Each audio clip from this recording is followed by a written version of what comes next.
Hi guys, welcome to my YouTube channel. तो आज हमारा सरलीकरण का ये लास्ट सेशन होगा। इसके पहले हम 2 या 3 सेशन इसके बारे में देख चुके हैं, तो कुछ सवाल जो हमारे शेष रह गए हैं जो सरलीकरण पर आधारित हैं उसको हम देखते हैं। तो देखते हैं आज का ये पहला सवाल कि एक भिन्न के अंश और हर में एक जोड़ने पर, यानी कोई भिन्न है जिसके अंश और हर में एक जोड़ा जाता है, जोड़ने पर भिन्न 2/3 हो जाती है तो मूल भिन्न होगी।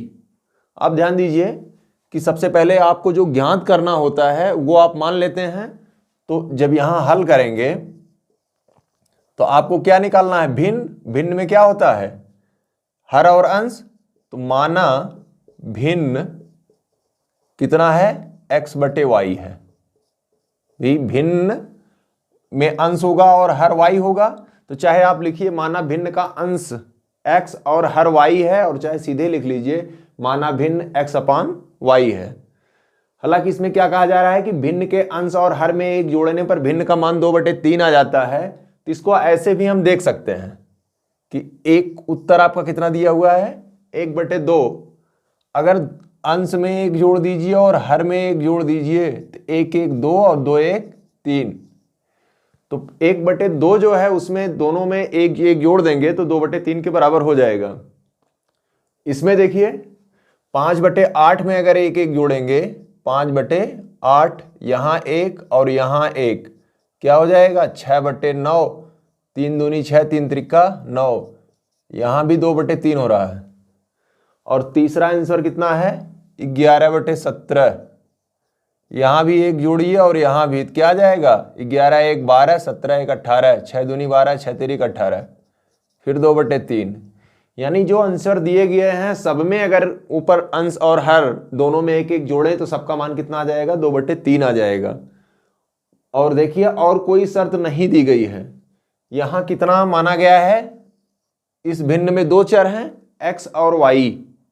तो जब 2 चर हैं तो इसमें 2 शर्त दी होनी चाहिए थी, क्योंकि एक शर्त से आप एक समीकरण निकालेंगे।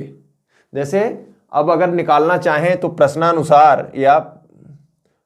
प्रश्नानुसार अगर आप करें या प्रथम शर्त के अनुसार, तो भिन्न के अंश में एक जोड़ रहे हैं और हर में एक जोड़ रहे हैं, इसका मान कितना आ गया? 2/3। तो तिर्यक गुणा कर दें तो 3 का गुणा x में फिर 1 में, यानी 3 × x-1 बराबर 2 × y-1। यहां क्या आ जाएगा?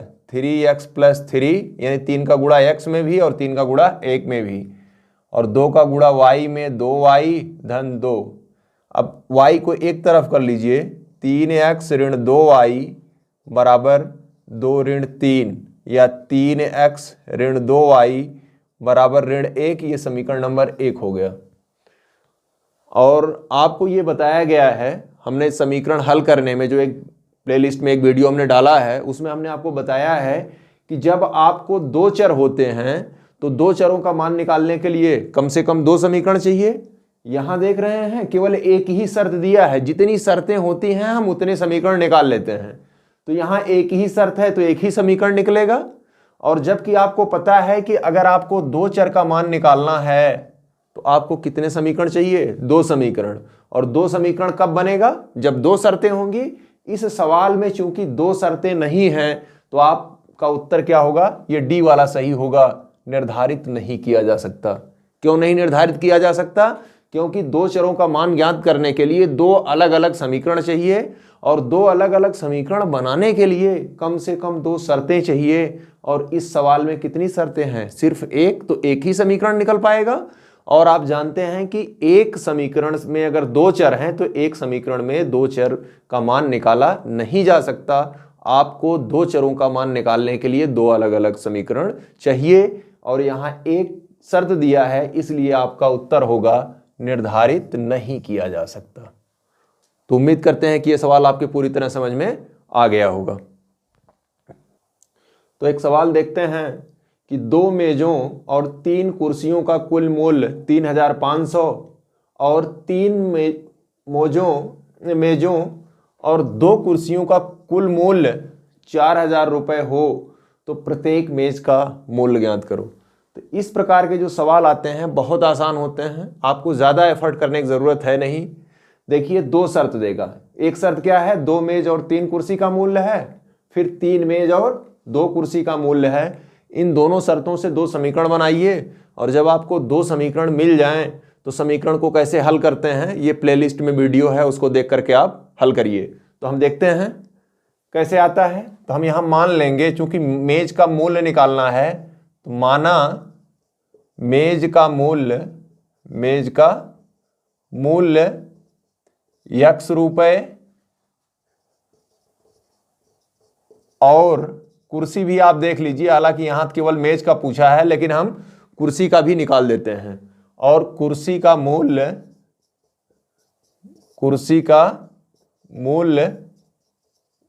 y रुपए है। जब भी कभी इस टाइप का हो, कभी कुर्सी मेज देगा, कभी आपका कॉपी कलम देगा, कभी कॉपी पेंसिल देगा, मतलब कुछ भी 2 देगा और उनका मूल्य देगा, तो प्रथम शर्त से या प्रथम शर्त के अनुसार, प्रथम शर्त क्या है कि 2 मेज है और 3 कुर्सी है। अगर एक मेज का मूल्य आपने x माना है तो 2 मेज का मूल्य कितना होगा, 2x। भाई एक कलम आप 10 रुपए में खरीद रहे हैं तो 2 कलम के लिए क्या करेंगे, 10 में 2 का गुणा कर देंगे। तो 2 मेज का मूल्य कितना हो जाएगा, 2x, और इसके साथ कितनी है, 3 कुर्सी है, यानी 2x धन 3y बराबर कितने के, 3500। ये समीकरण नंबर 1 हो गया आपका। आपको बस ऐसे ही लिख देना है, और जब आप प्रैक्टिस करेंगे तो ये सब लिखने की जरूरत नहीं है, आप सीधे सवाल पढ़िए और 2x + 3y = 3500। फिर आप द्वितीय शर्त के अनुसार, तो द्वितीय शर्त क्या है, आपकी बार 3 मेज और 2 कुर्सी। तो एक मेज का मूल्य x है, तो 3 मेज का मूल्य 3x होगा, और 2 कुर्सी का मूल्य 2y बराबर कितने के, 4000 के। ये समीकरण नंबर 2 हो गया। देखिए बहुत ही आसान सवाल है ये। अब इसको आपको हल करना है, तो हल करने के लिए हमने बताया था कि x या y के गुणांक बराबर करिएगा। अगर आप x के गुणांक बराबर करना है तो इसमें 3 का गुणा करिएगा, 3 दूनी 6 और 3 त्रिका 9, और इसमें 2 का गुणा करिएगा तो 2 तिहाई 6 और 2 दूना 4। यानी समीकरण 1, पहले आपको क्या निकालना है, मेज का मूल्य निकालना है, तो आप y के गुणांक को बराबर करिए, क्योंकि जो गुणांक बराबर करेंगे वही कट जाएगा। तो समीकरण 1 में 2 से और समीकरण 2 में 3 से गुणा करने पर क्यों कर रहे हैं, समीकरण ऐसे ही हल करते हैं। तो जब 2 का गुणा करेंगे, समीकरण देखिए हमने समीकरण 1 में 2 से गुणा किया है, 2 का गुणा इसमें करेंगे तो कितना आ जाएगा, 4x प्लस 2 तिहाई 6y, और 2 का गुणा करेंगे तो कितना हो जाएगा, 0 0 5 दूनी 10, 2 तिहाई 6 1 7। अब समीकरण 2 में आप कितने से गुणा कर रहे हैं, 3 से, तो 3 त्रिका 9x, फिर 3 दूनी 6y बराबर, इसमें 3 का गुणा करेंगे 4 तिहाई 12, ये 12000 हो गया। समीकरण नंबर 1 पहले को इसको 3 मानिए और इसको मानिए 4। हमने आपको बताया था कि जब x का गुणा बराबर करना होगा तो x वाले से गुणा करते हैं, y का बराबर करना हो तो y वाले से करते हैं। चूंकि हमें सिर्फ मेज का मूल्य निकालना था, इसलिए हमने क्या किया, जनरली वैसे हम पहले का बराबर करते हैं, हमें मेज का मूल्य निकालना था और मेज का मूल्य x था, यानी x का मान चाहिए। तो आपको पता है आप घटाएंगे, माइनस ये माइनस और ये माइनस, ये तो कैंसिल हो गया। हमने बताया कि जब 2 विपरीत चिन्ह है तो बड़े में से छोटा क्या करते हैं, घटा लेते हैं। तो 9 में से 4 गए, कितना होगा, 5x, लेकिन बड़े के सामने ऋण है तो ये ऋण हो जाएगा। सेम यही ऊपर 7000 प्लस है और नीचे 12000 माइनस है, तो 12 में से 7 घटाएंगे तो 5000 आएगा, और 12000 के सामने माइनस है तो ये भी माइनस हो जाएगा, तो दोनों माइनस प्लस हो गए। तो तो x का मान कितना आया 5000/5 काट दीजिए, कितना आ जाएगा 1000। तो इस प्रकार x बराबर 1000, यही आपका क्या है आंसर है। देखिए कितना आसान सवाल है, आपको समझने के लिए सिर्फ इतना लिखना है, नहीं तो क्या लिखना है, बस 2 लाइन लिखना है और 2 लाइन गुणा करके तुरंत आपका आंसर आ जाएगा। अब आप ध्यान दीजिए मेज का मूल्य कितना हो गया। अगर कुर्सी का भी मूल्य पूछता तो आप क्या करते, x का मान समीकरण 1 में रखने पर, भाई अगर कुर्सी का पूछता तो 1 रख देते, तो 2 गुणे x का मान 1000 धन 3y बराबर 3500, ये 2 गुणे 1000 2000 हो जाएगा, यानी 3y बराबर 3500 ऋण 2000। तो इस प्रकार 3y बराबर कितना 1500, तो यहां y बराबर 1500/3, 3 एक अन्नम 3 पचे 15, तो इस प्रकार y का मान कितना आ गया 500। यानी एक मेज का मूल्य 1000 और कुर्सी का मूल्य 500। चेक कर लेते हैं उत्तर। देखिए 3 मेज का मूल्य 3000 हो जाएगा और 2 कुर्सी का मूल्य 1000 हो जाएगा, तो 4000 दिया हुआ है, इसका मतलब आपका सवाल क्या है सही है। तो बहुत ही सिंपल सवाल है, इस पे खूब प्रैक्टिस कीजिएगा और मैक्सिमम परीक्षाओं में यहां से एक क्वेश्चन पूछे जाते हैं, चाहे वो कुर्सी मेज से दे दे, चाहे कॉपी कलम दे दे, या कुछ और इस टाइप के सवाल आपसे पूछे जाएं। देखिए यहां लिखा हुआ है 2 साड़ी और 4 कमीज का मूल्य 1600 रुपये है, इतने ही धन में 1 साड़ी और 6 कमीज खरीदे जा सकती है, अर्थात 1 साड़ी और 6 कमीज का मूल्य भी कितना है 1600 रुपये ही है।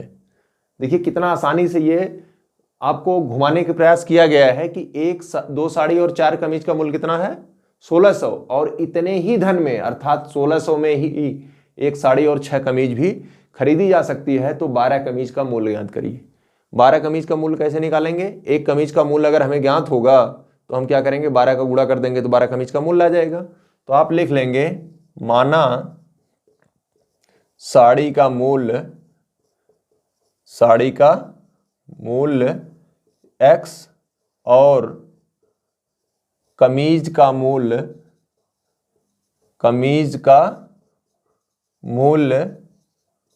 y है।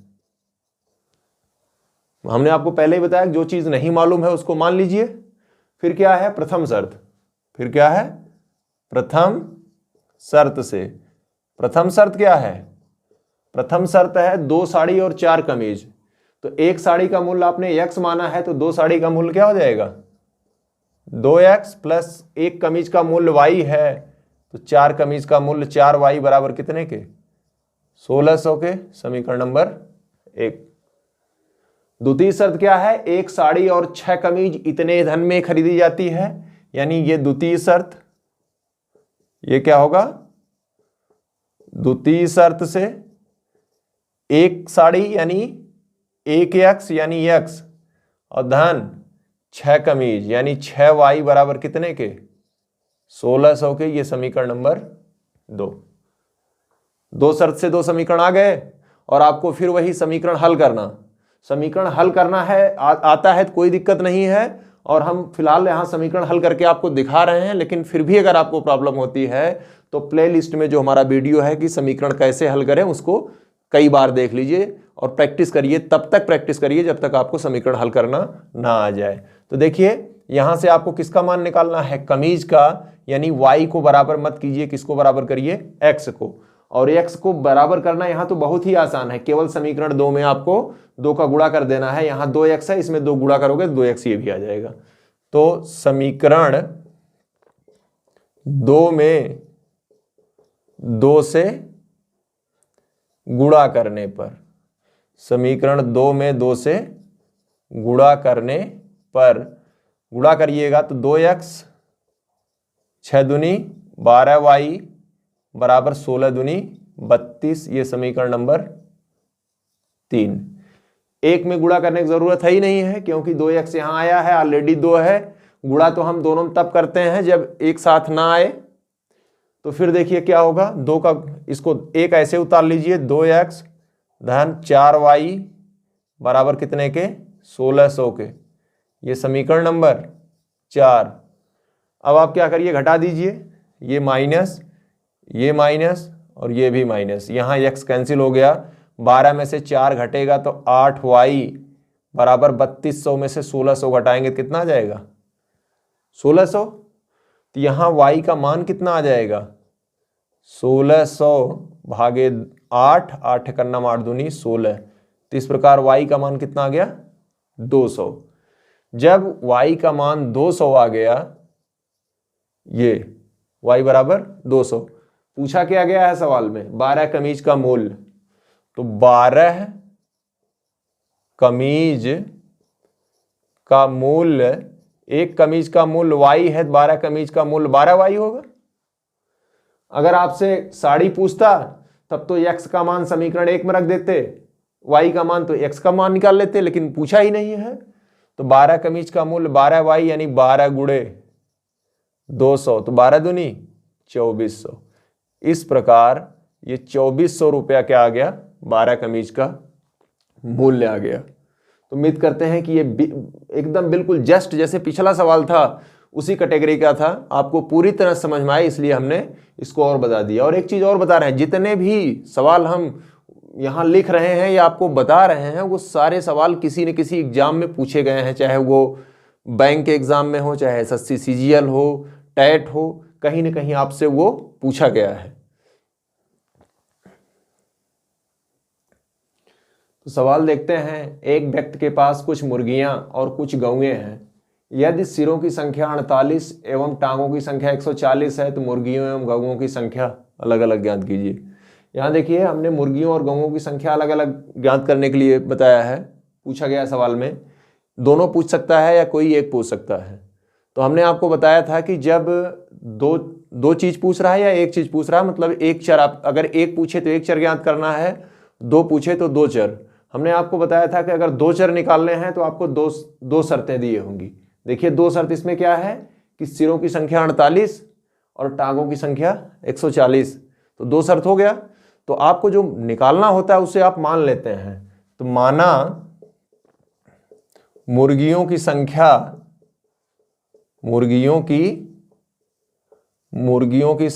x, माना मुर्गियों की संख्या x और गौओं की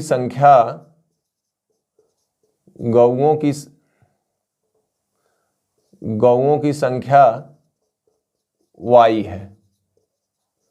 अब आप ध्यान दीजिए कि मुर्गी का भी एक सर होता है और गाय का भी एक सर होता है।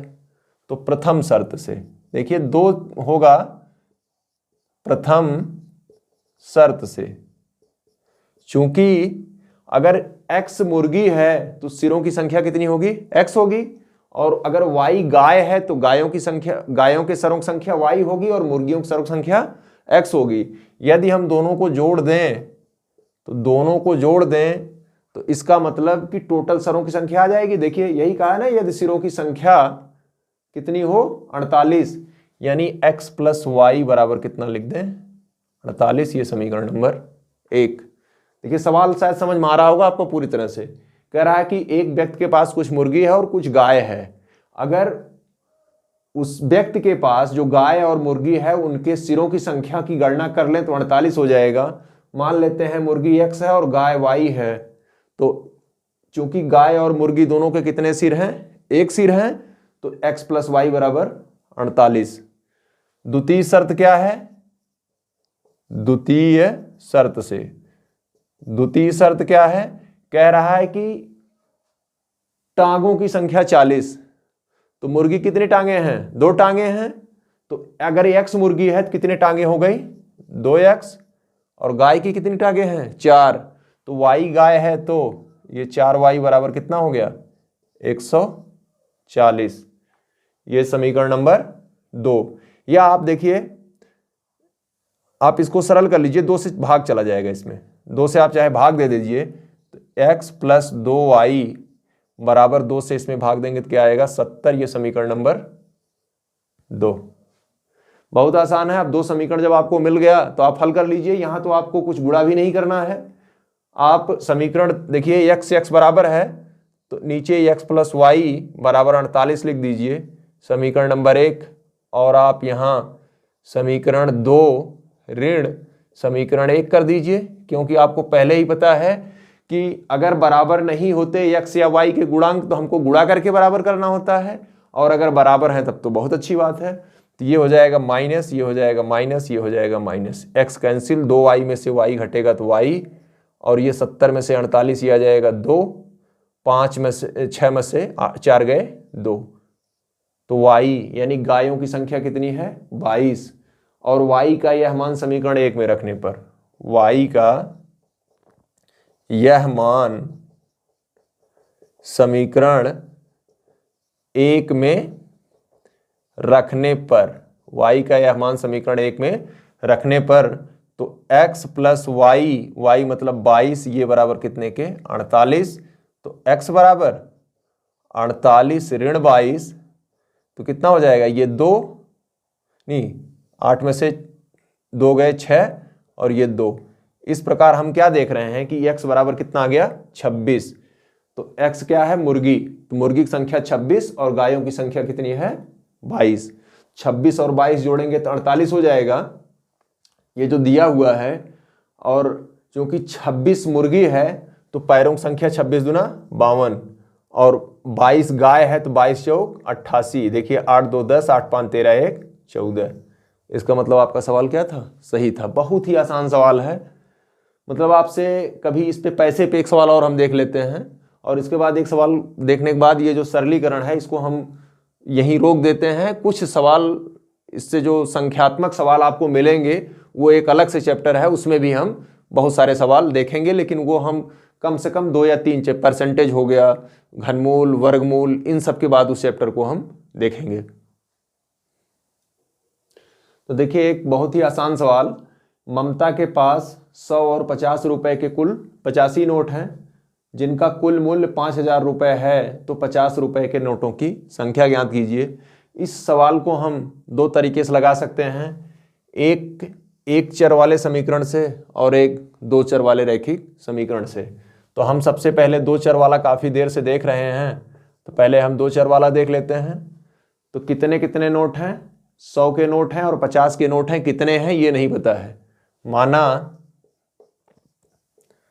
100 के x नोट और 50 के y नोट है। 100 के x नोट और 50 के y नोट है। कोई दिक्कत? 100 और 50 के नोट हैं आपके, कितने कितने हैं ये आपको पता नहीं, तो मान लिया आपने 100 के x नोट हैं और 50 के y नोट हैं, लेकिन इतना पता है कि दोनों के मिला करके कुल 85 हैं। तो प्रथम शर्त यही हो गया। प्रथम शर्त क्या है कि x प्लस वाई बराबर कितने के 85 के, ये समीकरण नंबर 1। बहुत ही आसान पहला शर्त। अरे भाई दोनों नोटों को मिला करके कुल 85 नोट हैं, x नोट हैं 100 के और y नोट हैं 50 के, तो दोनों नोटों को मिलाकर कितने हैं 85 है, तो x प्लस वाई बराबर 85। द्वितीय शर्त देख लीजिए क्या है, इन नोटों की वैल्यू द्वितीय शर्त से अगर आगे फिर क्या पूछ, द्वितीय शर्त क्या है कि अगर नोट हैं x नोट हैं, अगर एक नोट होगा तो उसका मान कितना होगा 100 रुपए, अगर 2 नोट होगा 100 का तो उसका मान कितना होगा 2 गुणे 100 200 रुपए, अगर 100 के 3 नोट होंगे तो कितना मान होगा 3 गुणे 100 बराबर 300, अगर 100 के 5 नोट होंगे तो कितना मान होगा 100 गुणे, मतलब 5 नोट होंगे तो 500 हो गया, लेकिन 500 आया कहां से 100 गुणे 5। तो उसी प्रकार अगर 100 के x नोट हैं तो इसका मान कितना होगा 100x, और अगर y नोट 50 के हैं तो इसका मान क्या होगा 50y, और दोनों नोटों के कुल मान कितने हैं 5000। दोनों नोटों के कुल मान कितने हैं 5000। देखिए हमने आपको बताया था कि अगर कोई समीकरण बहुत बड़ा हो और अगर किसी संख्या से भाग दे दिया जाए तो उसमें कोई परिवर्तन नहीं होगा। देखिए 50 यहाँ भी है, 50 दूना 100 यहाँ भी है, यहाँ भी काट देंगे 50 से, तो आप 50 से भाग दे लीजिए, या इसको लिख सकते हैं जब 50 का यहाँ भाग देंगे तो यह क्या आ जाएगा 2x धन y बराबर 50 से भाग देंगे कितना जाएगा 100। यही है समीकरण नंबर 2। आपको क्या ज्ञात करना है, 50 रुपए के नोटों की संख्या ज्ञात करनी है। ये अब देखिए अगर चाहें तो आप 2 में से 1 घटाइए, लेकिन y कट जाएगा, y ही हमें ज्ञात करना है, y कट जाएगा तो x का मान आएगा, फिर हमें x का मान रखना पड़ेगा तब y आएगा। तो हम ऐसा नहीं करते हैं, हम समीकरण देखिए यहाँ 2x है, इसमें 2 का गुणा कर दें ये भी 2x आ जाएगा। तो समीकरण 1 में 2 से गुणा करने पर तो कितना आ जाएगा 2x धन 2y और 5 2 पचे 10 और 2 अट्ठे 16 1 17। ये समीकरण नंबर क्या आ गया 3। अब आप एक काम करिए, घटा लीजिए, ये माइनस ये भी माइनस, x कैंसिल, y में से 2y घटेगा तो कितना आ जाएगा -y, और 100 में से 170 घटेगा तो -70, तो दोनों प्लस हो गए तो y बराबर कितना आ गया 70, अर्थात 50 रुपए के नोटों की संख्या बराबर 70। y का यही मान यहाँ रख दीजिए, अगर 100 के नोटों की संख्या पूछ ले तो y का यह मान इसमें रख दीजिए, तो x प्लस 70 बराबर 85, तो x बराबर 85 ऋण 70 बराबर कितना आ जाएगा 15। ये तो पहला तरीका हो गया। अब ये दूसरा तरीका, माना 50 के नोटों की संख्या 50 के नोटों की संख्या 50 के नोटों की संख्या x है, यानी यहां जो है केवल हम एक चरमांक लगा रहे हैं। कितने चरमांक लगा रहे हैं, एक चर। तो माना 50 के नोटों की संख्या x है, तो दोनों मिला के नोटों की संख्या कितनी थी 85। तो अगर 85 में से x नोट 50 के हैं तो 100 के नोटों की संख्या 100 के नोटों की संख्या टोटल 85 थी, तो 85 ऋण x। जैसे सपोज करिए आपके पास 10 और 20 के मिला के 50 नोट हैं, अगर 10 के उसमें 20 नोट हैं तो 20 के कितने नोट होंगे, 50 में से 20 घटा लेंगे 30 आएगा। 100 और 50 की कुल 85 थे, तो अगर 50 के x नोट हैं तो 100 के कितने नोट हो जाएंगे 85 ऋण x। अब एक काम करिए, इनका मान निकाल लीजिए। तो जो 100 के इतने नोट हैं तो इसका मान क्या हो जाएगा 85 ऋण x गुणे 100, और y के 50 के कितने नोट हैं x, तो इसका मान क्या हो जाएगा 50x, और दोनों मिला कितने के 5000 के बराबर। ये एकदम बिल्कुल समझ में आना चाहिए आपको कि देखिए 100 के 85 ऋण x नोट हैं, तो 85 ऋण x में 100 का गुणा कर दीजिए, क्योंकि जितने 100 के नोट होंगे उसका मान कितना होगा, उसमें 100 का गुणा, और 50 के x नोट तो 50x, और यही बराबर कितने के 5000 के। तो आप गुणा करिए, इधर तोड़ दीजिए, चाहे आप 50 से भाग दे लीजिए। देखिए 50 सब में कट रहा है, 50 से भाग दे लीजिए, तो 85 ऋण x, 50 से भाग देंगे तो यहाँ 2 बचेगा, धन x बराबर ये कितना आ जाएगा 100।